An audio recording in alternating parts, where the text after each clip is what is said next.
You're Liv. Hi. What up, fam? It's Elliot. That's me. It's good to be seen and connect with you. All right.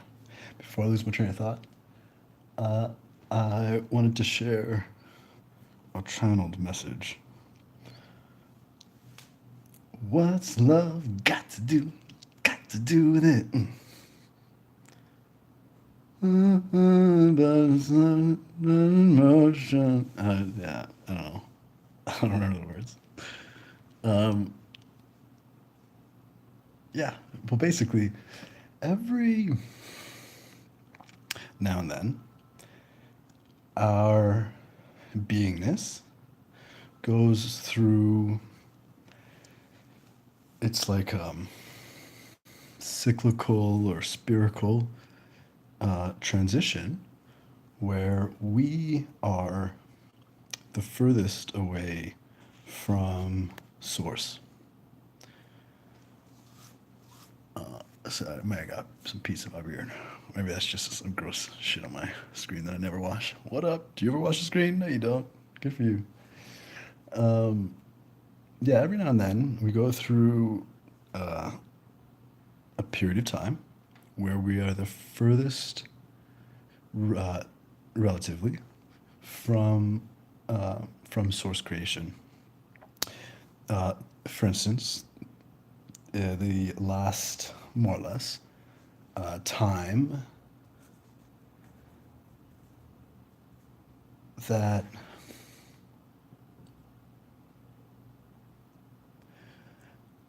yeah, I dare say that we were like the furthest.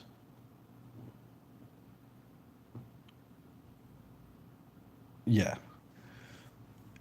was about 13,000 years ago, more or less. Like the precession of the equinoxes, like that's the 26,000 years to go from like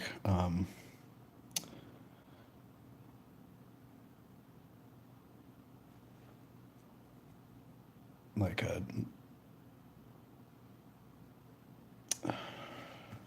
pardon me, I'm getting my like electromagnetic physics terminology confused in my head.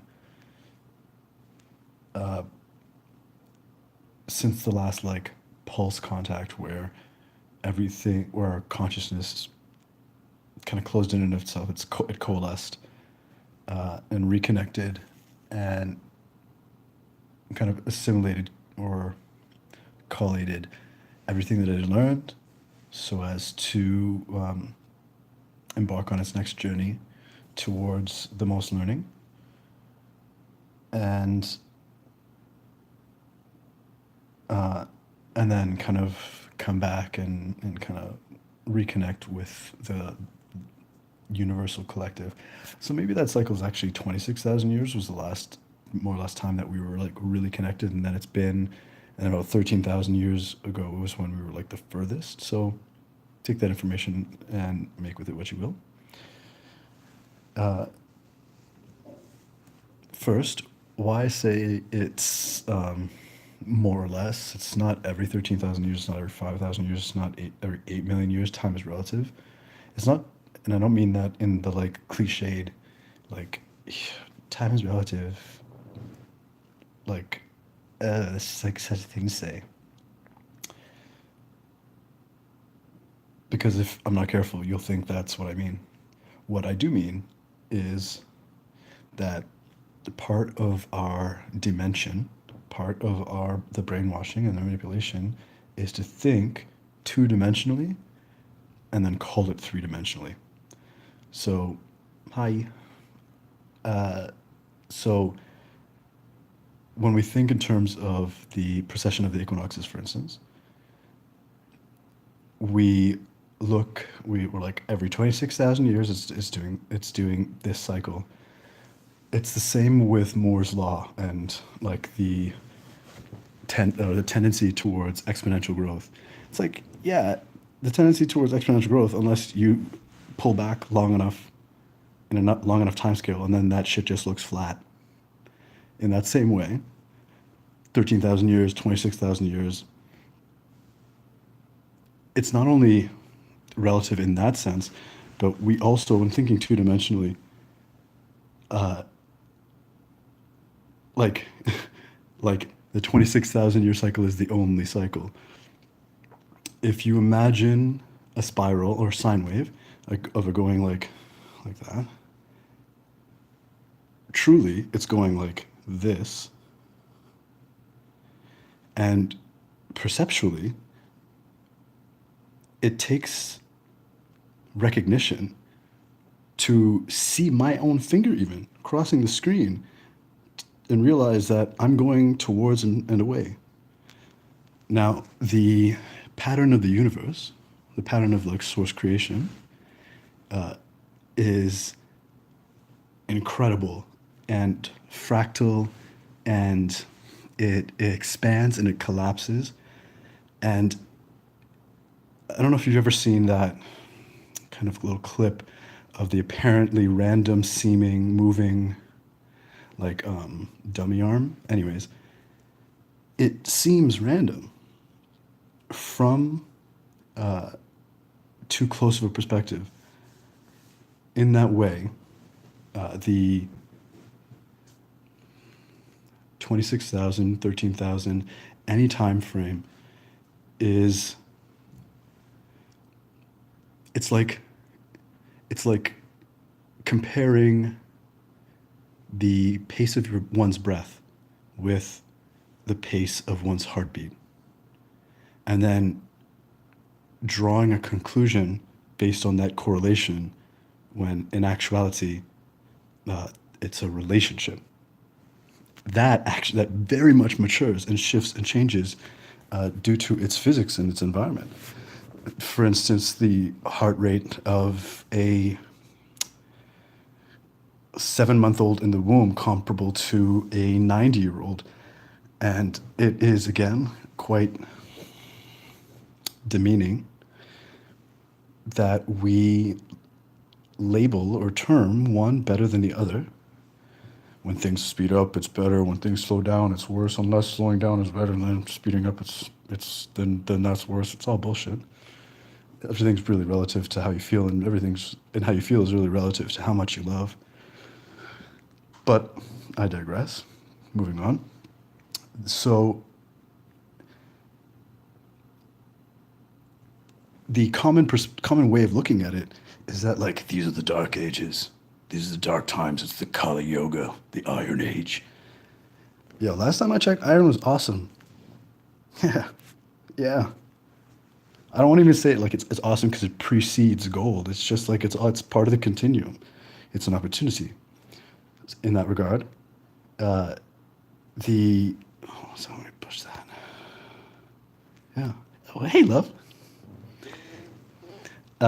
In that regard, I was like, I didn't even know I could push that button. In that regard, yeah, okay. Like, does being like the furthest possible from source creation kind of suck? No. Right? It doesn't suck at all. If it sucked, uh, if it truly sucked, like it was like truly without purpose and designed out of love, it wouldn't exist. In actuality, the opportunity, and this starts to get a little crazy with like time space, but in these times, as time space kind of expands away from source, the timelines the timelines themselves expand, like realities expand, the multiverse itself expands. And in this way, we are given as souls, like as soul mind complexes, the greater opportunity to experience, right? To basically do shit that's not as smart as source, you know? Uh, and to try out, like, to speak in the most like humane terms, just to like try as much shit as possible. That said, it becomes both evolutionary and involutionary.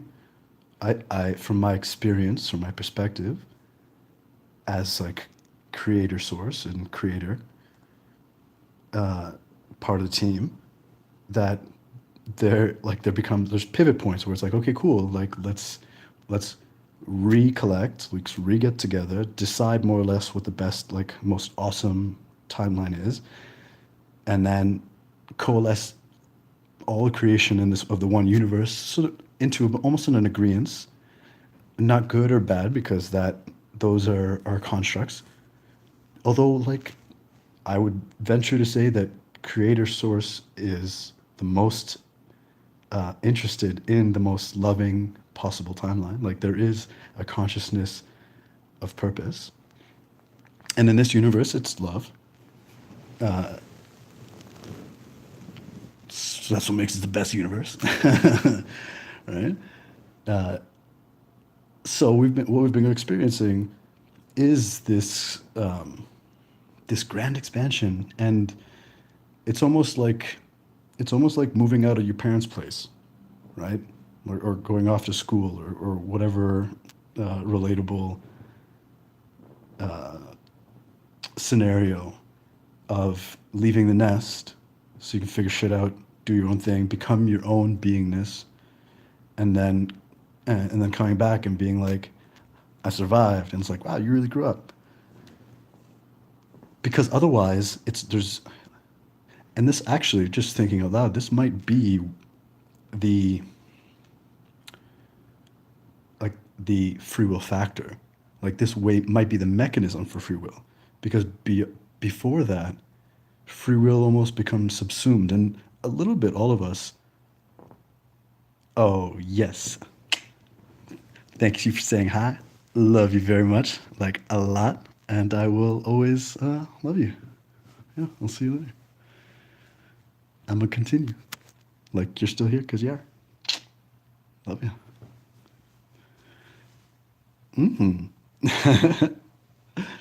Night, kitties. You're the future, present, future, and your kids too. Love. Yeah.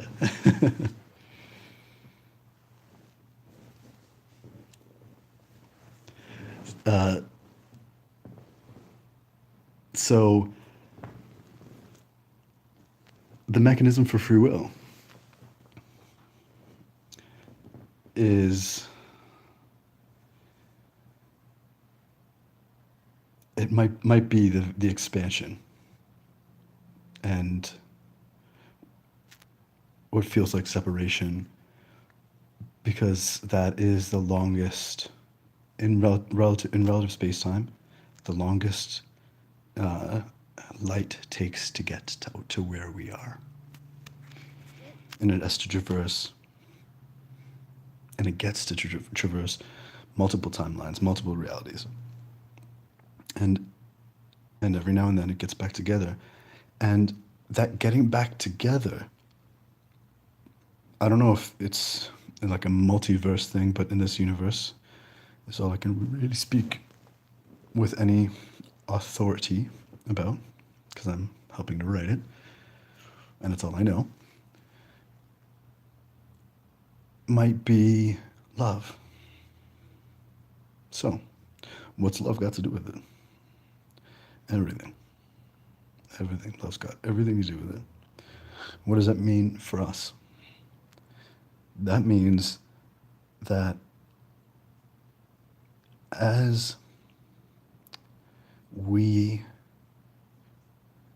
travel through space and time and connect uh, with the third dimensional construct representatives of source creation, we necessarily, out of necessity, also begin to reconnect and coalesce into the maximum of multisensory, multidimensional beings that we are. And as humans,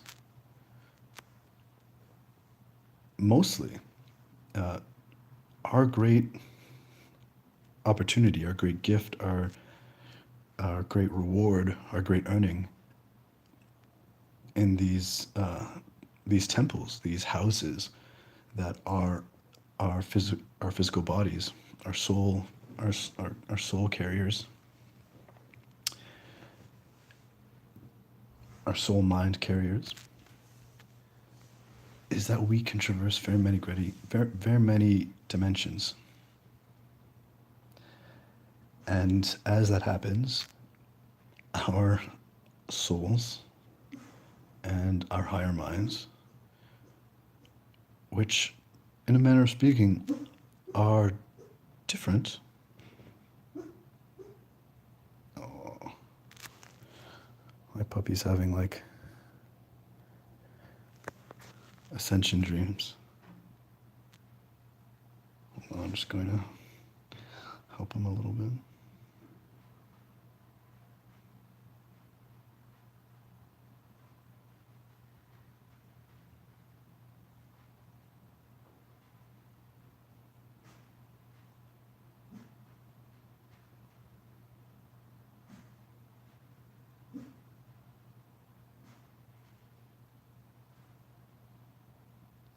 It's a lot for him. It's a lot for anyone.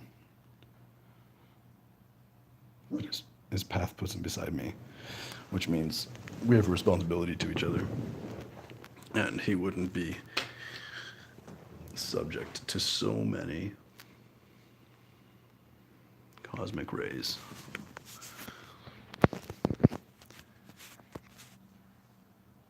And consciousness backlash. If you weren't chilling beside me so much. So I try and take some of it for him. Because you're just a dog. You might very well be a 12th dimensional being in the body of a dog. But he is just in a dog.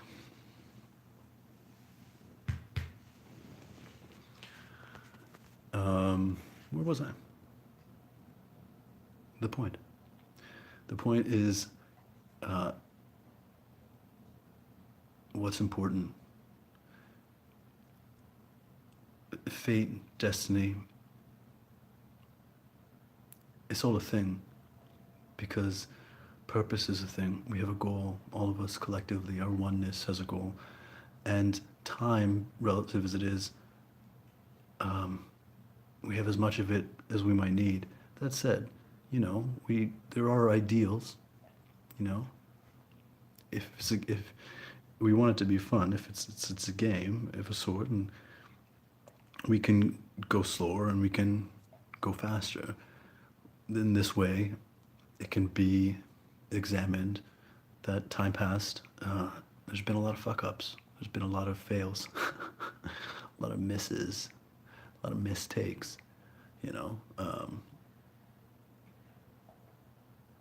which has had us arrive more or less as a collective and as a participant in the solar logos and the galactic logos, most especially because I think that this next pivot point is largely galactic as opposed to uber galactic, and it might very well be that too.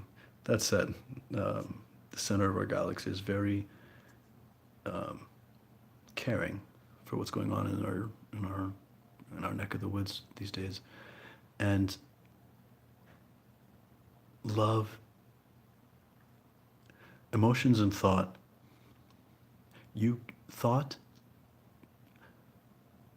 can control emotions. Thoughts do not need to create emotions,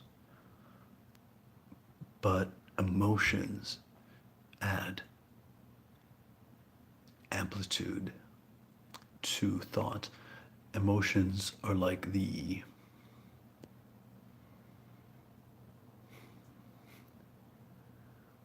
love or loving.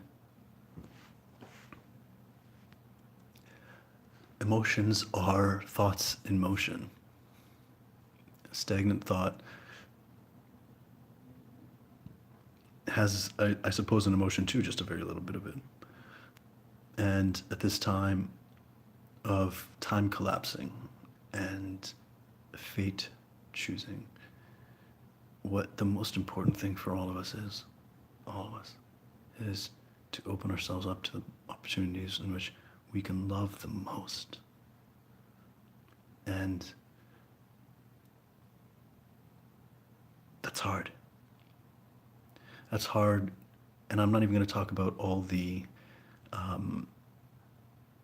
hurdles and barriers for accessing love, for how separate it's made us with our own selves, and even knowing really what love is and what self-love is.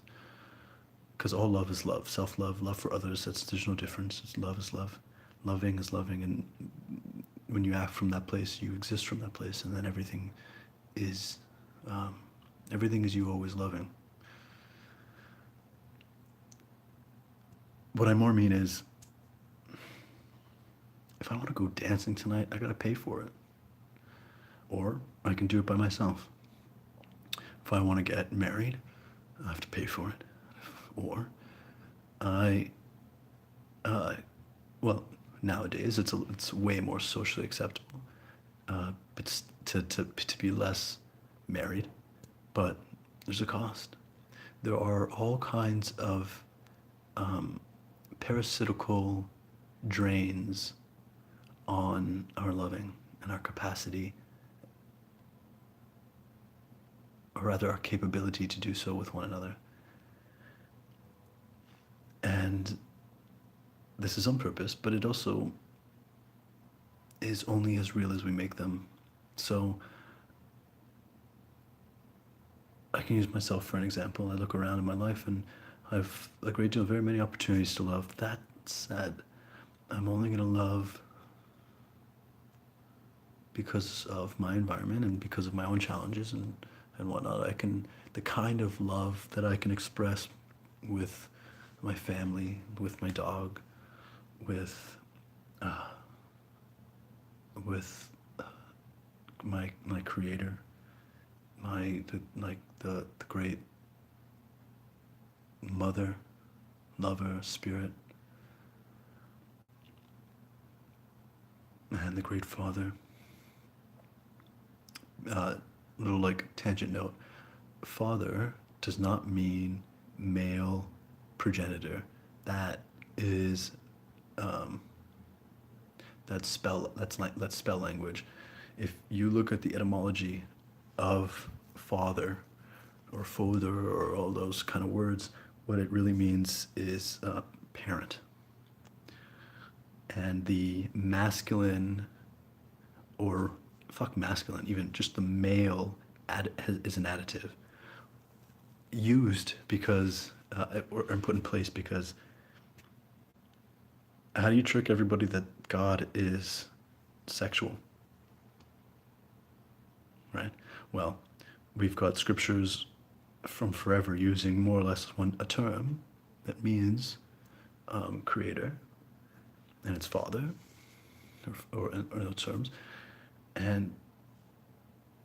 But if you just somewhere along the line just tell people, well, father, that means dad, and not a all sexual, all encompassing being, then all of a sudden God's a man, and more duality, more dueling ensues. But I'll continue and then finish. I've been very fortunate in love with relationships. And in all relationships, what can I say? I'm a lover and a fighter. And really, in my experience, they go hand in hand. And I know that I have shared great love with the galaxy, with existence, through me and my partners. I can't speak for them. I can speak for what we shared,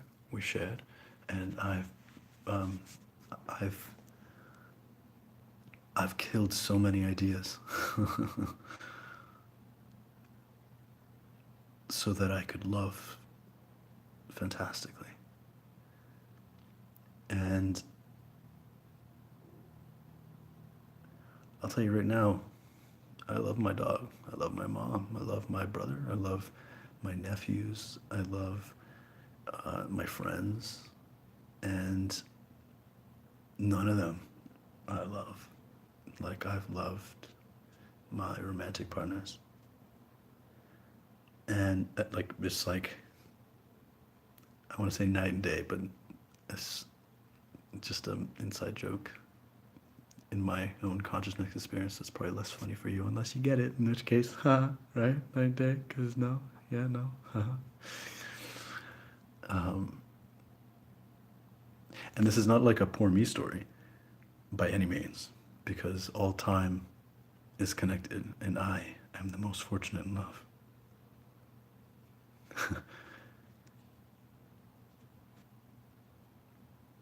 It's just all in divine timing, baby. Because things. That's just the way things. It's like I was saying with the cosmic pattern. There's a reason.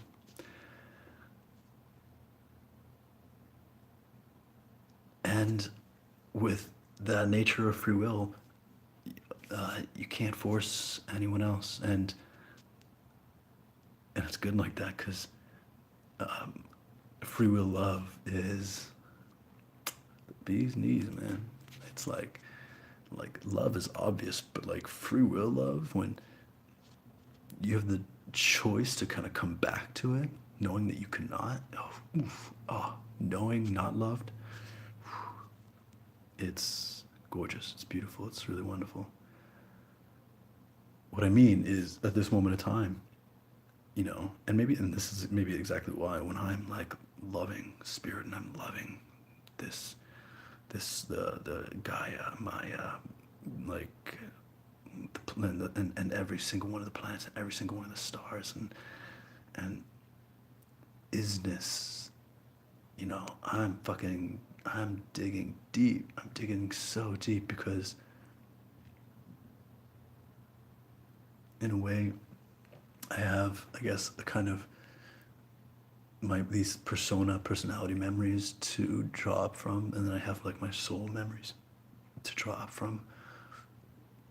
But I have no one really at all in my life, persona-wise, that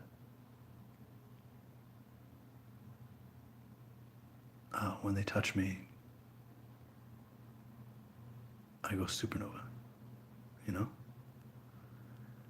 And that's that's of note,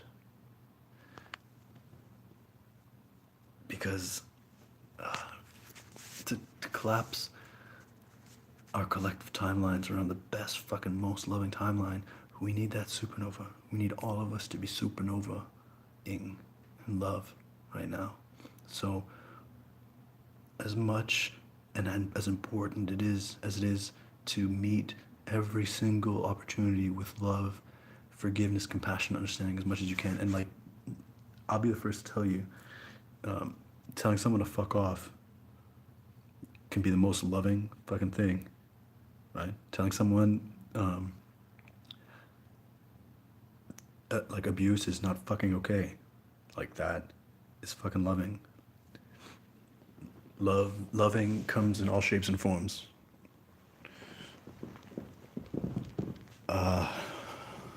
But that's the topic of probably every conversation I've ever had on YouTube, and contextually for another time. For now, meet every moment with the most loving as you possibly can, because really, there's no other way.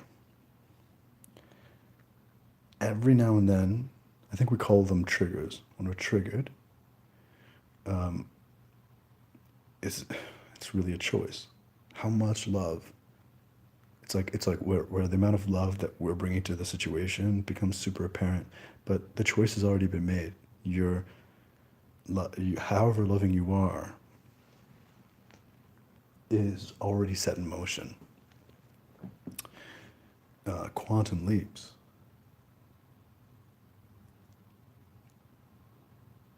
can be found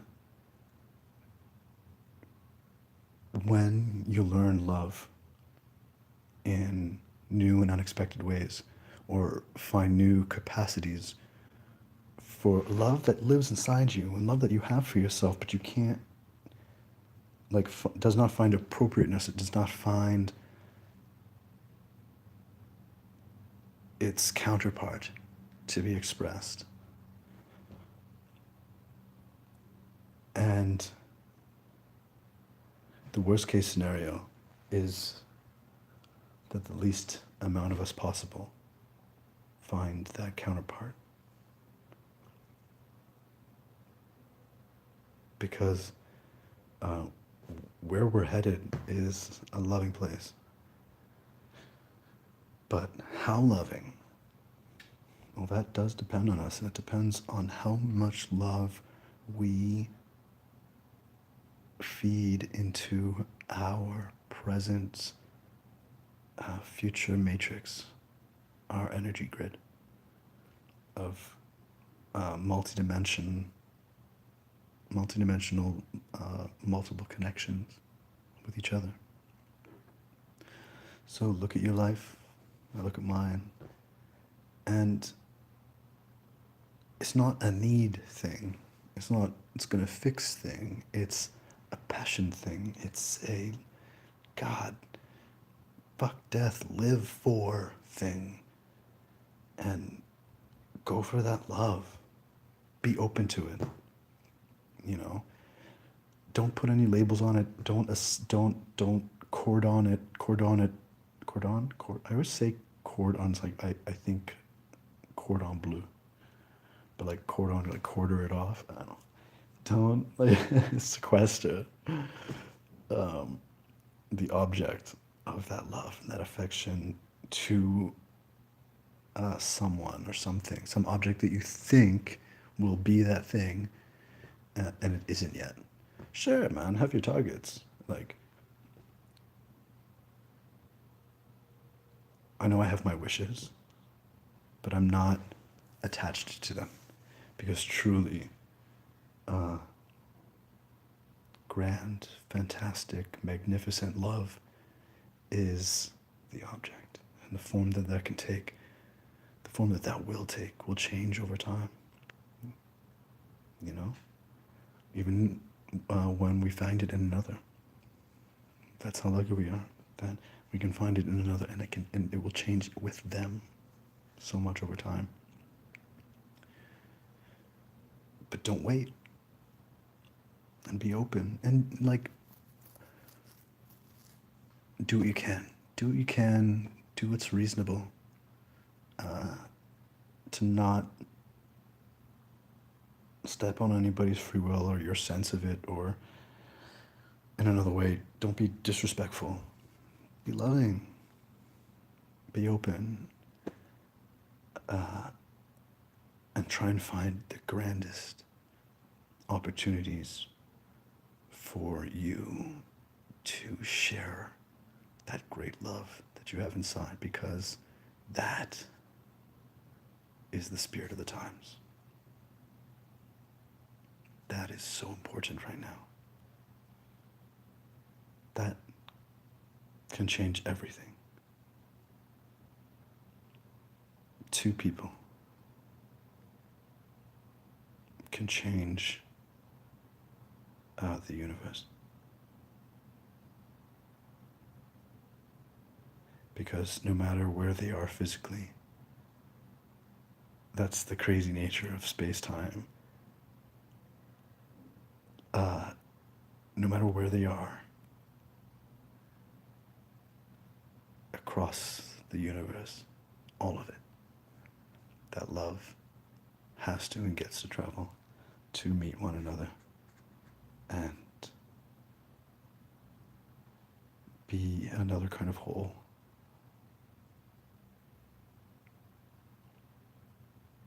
maybe I'll end with this. Because there's so much on the, like, on twin flames, because really there's so many different ways of thinking, and so many boxes that we can feel comfortable in and just be like, oh, okay, that's what that means, and we'll just kind of stop there because now I know. But if you continue to define and redefine and refine everything that you know, you become specialized in yourself, and you're awesome. Uh, are we all like one half of a soul? Yeah. Are we all one whole soul? Yeah. It all depends on how you fucking look at it, man. Like, let it empower you. And then open yourself up to the opportunity of the most opposite thing also being true. And being like, oh, okay, cool, that's possible. And not just possible either or, but it's possible that they're both true. And if we were to think of it even in more simple terms, just like all of us are single, whole beings. And when we connect with anyone, you know, 2 people, 3 people, 5 people, 1 billion people, whatever that all is, well, that's a one thing too. That's something that was not whole before, and now it is.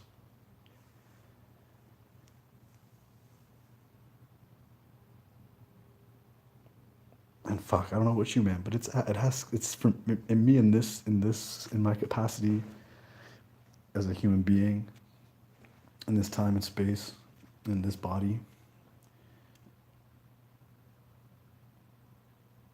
with this much dimensionality. Like it asks a lot to for me to love so much one person. That's not asking a lot, but for me to have the same capacity for even another, that that breaks my brain. It starts to fuck with time, but like simultaneously, I don't know, man. I don't know, because at any time, like I think, okay, well, yeah, I can then love, someone else as much. I'm like, or I could take that same energy, that same kind of intention, and then love the same person, that same one, um, that much more. And even if it's not, I can love one person 100%, and if I love another person, if I just take some of my energy and love another person, I can love some other person like 60% of that. And through the magic of numbers, the my love for the first person only really went down like to 95%. But if I still take that same amount and go from 100 to like 101, for me, I think that is still greater, because 101 is like the edge of the universe, you know? Unless, and this is how I imagine it, like I had a kid, you know? Like I could love a daughter, I could love a son, you know? That same 1,000,000% that I love one other person. And that's like the really crazy, awesome way that like the universe creator does its thing.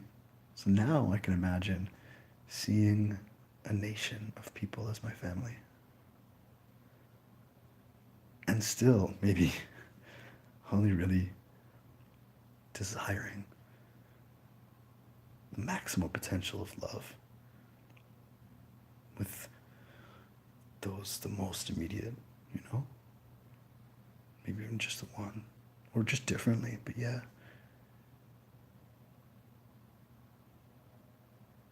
But loving a nation, loving a world of people like they were my brothers and sisters. I don't know, man. That's a whole lot more love than there is now, and I'd love to see that. And I think it's possible. Find love, find opportunities to love, and then do it.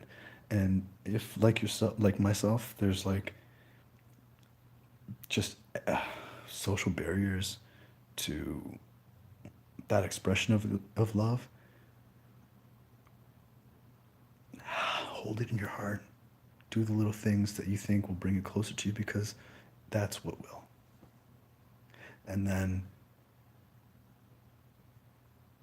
have faith and hope and believe, because it's not that you're waiting to love more. You always only love as much as you love. And every single time I pay for something at a cashier or something like that, they get the maximum amount of love that is reasonable, that they're open to, between themselves and myself. Because I love a lot. I'm loving all the time. And they get that. And I get that back. It's crazy. Love's got everything to do with it. Love more. Find more love. Run after love. Hide and then peekaboo love. Have fun with love. Love, love, love, love, love, love. And give it a big hug and a kiss when it finds you. Namaste. I love you. Thanks for joining me. So fucking much.